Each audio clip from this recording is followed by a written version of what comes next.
जय हिंद दोस्तों, क्या हाल है। पंचलाइट कहानी का सारांश हर साल बोर्ड एग्जाम में आता है, आपको पता है। आज मैं आपको पंचलाइट कहानी का सारांश इतने आसानी से बताऊंगा, सीधा दिमाग में ठोक दूंगा भाई। अगर आज के बाद भूल गया तो पढ़ाना बंद कर दूंगा। इसमें मैं कुछ चित्रों का प्रयोग करूंगा, देख सकते हो यहाँ पर बहुत मेहनत से मैंने बनाया है और यहाँ पर पूरा सारांश बोर्ड एग्जाम में जैसे लिखना है वैसे मैंने लिख दिया है। तो चलो यहाँ पर मेरे प्यारे भाइयों देखते हैं पूरा की पूरी कहानी का सारांश की क्या क्या है। तो यहाँ पर मेरे प्यारे भाइयों सबसे पहले है फणीश्वरनाथ रेणु की, यह क्या है, एक आंचलिक कहानी है। ठीक है, तो यहाँ पर लिखोगे पंचलाइट क्या है, फणीश्वरनाथ रेणु द्वारा लिखित पंचलाइट एक आंचलिक कहानी है जिसमें ग्रामीण परिवेश का सजीव चित्रण है। इतना लिखने के बाद देखो सबसे पहला यहाँ पर आता है भैया पंचलाइट की खरीद। पंचलाइट क्या होती है आपको पता है, एक लालटेन होती है ना, लालटेन होती है। यहाँ पर क्या होता है कि महतो टोली होती है जहाँ के लोग अनपढ़ होते हैं और इस लालटेन को जलाना भी नहीं जानते। तो इसको सबसे पहले पढ़ लो, उसके बाद मैं आपको समझाता हूँ। तो महतो टोली के पंचों ने मेले से एक पेट्रोमैक्स खरीदा जिसे ग्रामीण पंचलाइट कहते थे। तो जो ग्रामीण लोग थे महतो टोली के, वो क्या कहते थे, पंचलाइट कहते थे। इसे देखने के लिए पूरी टोली में उत्साह था, लेकिन समस्या तब आई जब पता चला कि टोली में कोई उसे जलाना नहीं जानता।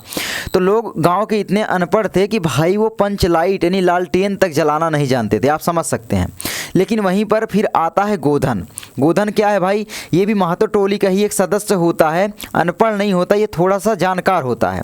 तो गोधन द्वारा जो है वो समाधान निकाला गया। क्या है भाई, गोधन द्वारा समाधान। टोली का युवक गोधन पंचलाइट जलाना जानता था, लेकिन मुनरी प्रेमिका जो कि गोधन की प्रेमिका थी, ठीक है याद रखोगे, जो गोधन था उसकी प्रेमिका थी, यानी गोधन प्रेम करता था इससे, कि घर के सामने सलीमा का गाना गाने के कारण पंचों ने उसका हुक्का पानी बंद कर रखा था।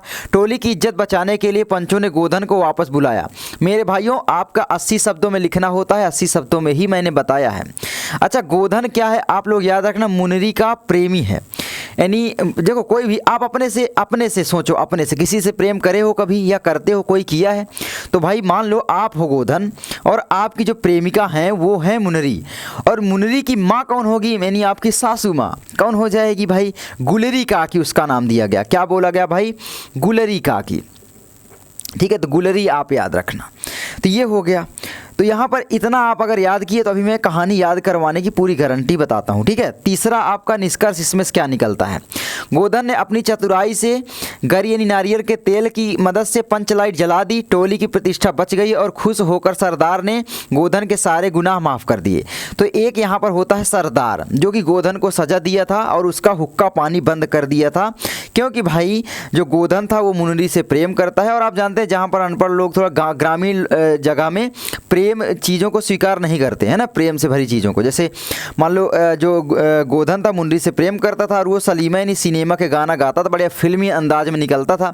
लोगों को पता चल गया कि भाई ये तो मुनरी से प्रेम करता है, ये तो गंदी बात होती है, गंदी बात होती है। तो वहाँ का जो सरदार था उसने सजा दिया कि भाई तुम्हारा हुक्का पानी बंद कर दिया जाए, है ना। तो ये हो गया, गोधन का बंद कर दिया गया। तो ये चीज़ यहाँ पर है। तो यहाँ पर देखो जब गोधन ने फिर पंचलाइट को जला दिया तो भाई जो महतो टोली थी उसकी इज्जत बच गई, क्योंकि महतो टोली में कोई भी लोग पंचलाइट को जलाना नहीं जानते थे। अब जब इज्जत बन गई तो सरदार ने उसके सारे गुनाह को क्या कर दिया, माफ़ कर दिया। और बोला, क्या बोला भाई, तुम्हारा 7 खून माफ़, खूब गाओ सलीमा का गाना, जाओ भाई अब तुम मुनरी से खुलकर प्रेम करो, यानी गुलरी काकी की बेटी से मुनरी से जाके प्रेम करो। मान लो तुम किसी से प्रेम करते हो और तुम्हें सज़ा मिलती है, तुम्हें खूब पीटा मारा जाता है, लेकिन तुम्हें कुछ ऐसा टैलेंट आता है जिसकी लोगों को आवश्यकता पड़ गई और आपने जा कर के दिखा दिया। अब लोगों को पसंद आ गया, अब फिर लोग आपके प्रेम को स्वीकार कर लें तो कितनी अच्छी बात होगी। ठीक ऐसे ही गोधन के साथ हुआ। अब आप लोग समझो मेरे भाइयों, यहाँ पर इसका मुख्य उद्देश्य क्या है कहानी का। कहानी का मुख्य उद्देश्य यह था कि भाई यह कहानी दर्शाती है कि आवश्यकता पड़ने पर सामाजिक रूढ़ियों और नियम गौण हो जाते हैं। जो सामाजिक रूढ़ियाँ होती हैं यानी प्रेम के प्रति गाँव में रूढ़ियाँ अभी भी हैं, बहुत जगह देखोगे जातिवाद वगैरह है, प्रेम को स्वीकार नहीं किया जाता, और नियम गौण हो जाते हैं तथा मानवीय प्रतिभा की जीत होती है। जो मानव में टैलेंट होता है, जो प्रतिभा होती है, उसकी जीत हमेशा होती है, ये दर्शाया गया है। तो अब हम चित्र के माध्यम से बिल्कुल आराम से दिमाग में ठोंकते हैं। ठीक है, तो सबसे पहले मेरे प्यारे भाइयों ये आपका होता है, कौन है ये बताओ जल्दी से, ये आपका हो जाएगा सरदार। बहुत मेहनत से मैंने ये चित्र बनाया है। तो ये आपका सरदार। अच्छा सरदार है यहाँ पर, इसने क्या किया, गोधन को सजा दिया। और ये क्या है, मुनरी की मम्मी यानी गुलरी काकी जिसको बोलते हैं, तो याद रखोगे गुलरी काकी भाई, ठीक है। तो गुलरी काकी ये हुई। अच्छा चित्र के माध्यम से ना कुछ भी चीज़ याद करना बहुत आसान हो जाता है। उसके बाद हमारे प्यारे भाइयों ये आता है हमारा गोधन, है ना, हमारे गोधन भाई जो कि भाई किससे प्रेम करते थे, ये मुनरी, ये है आपकी मुनरी। मुनरी से ये क्या करते थे भाई, प्रेम करते थे। तो मुनरी से प्रेम करेगा। अब देखो कोई भी भाई प्रेम करेगा तो वो हिंदी फिल्मों का गाना तो गाएगा ना, गाएगा कि नहीं गाएगा मित्रों बहनों, गाएगा ना। तो भाई बिल्कुल ये मुनरी से प्रेम करता था, कौन भैया, गोधन। अब उसको भाई है ना पटाने के चक्कर में कह लो क्या करता था, गाना गाते हुए निकलता था, लोगों को पता चल गया। अच्छा गुलरी की बेटी मुनरी भी प्रेम करती थी गोधन से, है ना। तो इन दोनों का भाई नैन मटक्का चलता था, प्रेम चलता था। और वो लफंगों की तरह भाई जाता, फिल्मी स्टाइल में गाने गाता, निकल जाता, लोगों को पता चला, इसको सज़ा दिया गया और इसका हुक्का पानी बंद कर दिया गया। अब हुक्का पानी किसने बंद करवाया, सरदार ने, है ना। अब यहाँ पर फिर बाद में होता है पंच लाइट आती है। पंच लाइट जब खरीद के आती है तो जो गांव वाले लोग थे उनको जलाना ही नहीं आता था, यानी लालटेन जलाना ही नहीं आता, इतने अनपढ़ थे। फिर हुआ क्या भाई, वहीं पर फिर मुनरी जो थी, मुनरी को पता था, क्योंकि मुनरी से तो ये बातें करता था भाई, प्रेम करता था, तो मुनरी को पता था कि गोधन जो है ये पंच लाइट जला लेता है, यानी लालटेन जला लेता है। तो इसने क्या किया, धीरे से अपने मैसेज को किसी न किसी तरीके से सरदार तक पहुंचा दिया। अब सरदार तक पहुंचाया तो सरदार अपने महतो टोली की इज्जत बचाने के लिए, देखो यहाँ पर है ना महतो टोली, तो महतो टोली की इज्जत बचाने के लिए इसके जितने भी दोस्त थे, इससे जो प्रेम करता था ये भूल गया, है ना, कौन, सरदार।